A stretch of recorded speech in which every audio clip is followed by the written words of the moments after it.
Hey, what is up guys, it's Sky, and today's video is a video that I've wanted to do for a while, but I've had it on the back burner working on some other projects. And in today's video, I'm going to cover how to cope with the airplane netcode, the plane lag in the game, and I'm going to dispel one of the biggest misconceptions about maneuvering in this game, and that's that you should slow down to turn better.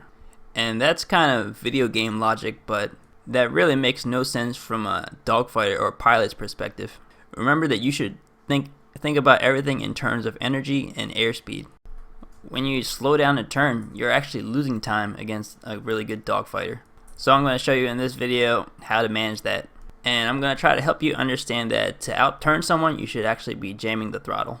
Currently in the video, I'm engaging in another fighter plane.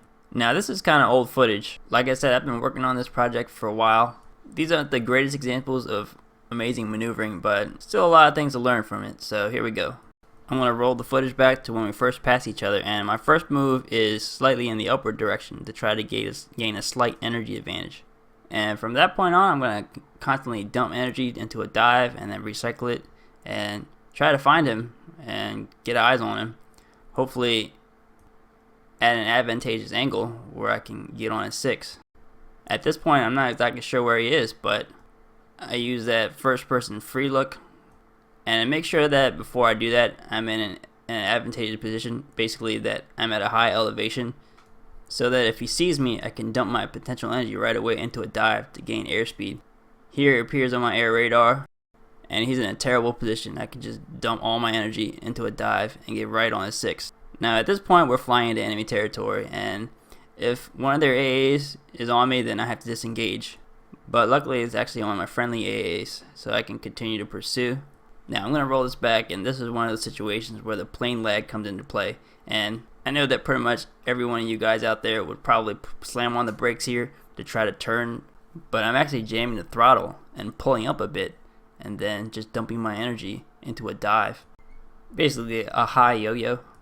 Here you see this guy's go-to move, and this guy is probably an intermediate pilot. This probably works on a lot of people. It's basically a barrel roll into a Dillon. Now there's a lot of things you can say about this maneuver and this particular situation. Of course, a Dillon is always a bad idea. It's obviously the intermediate pilot's method of trying to force an overshoot, but airspeed is your friend, and bleeding off all your airspeed is always a terrible idea.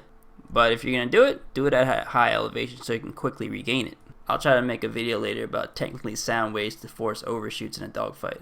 And an interesting thing happens here. I jam on the brakes to try to get a kill shot, and I can't maneuver.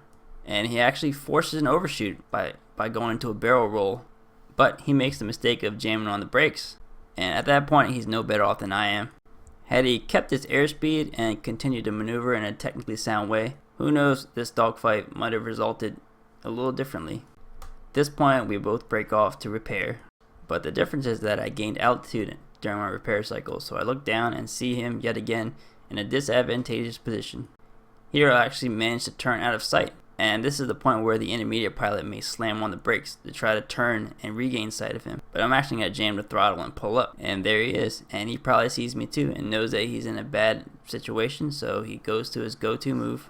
And if you're going to do it at a high elevation, like I said, so you can at least dump your energy into a dive and gain some airspeed. But this guy just jams on the brakes all the way to the ground. At this point, he's got no airspeed, no energy. Only thing he can really do is hope that his team's AA bails him out.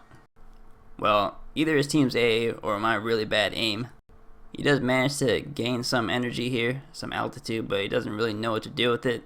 You'll see here again that I'm affected by the plane lag, but when that happens, I'm just going to jam the throttle and climb, and I'll eventually regain sight of him and be able to dump my energy into a dive to be able to get right back on at 6. And he deploys the spot flares here. Not sure what he was doing with that.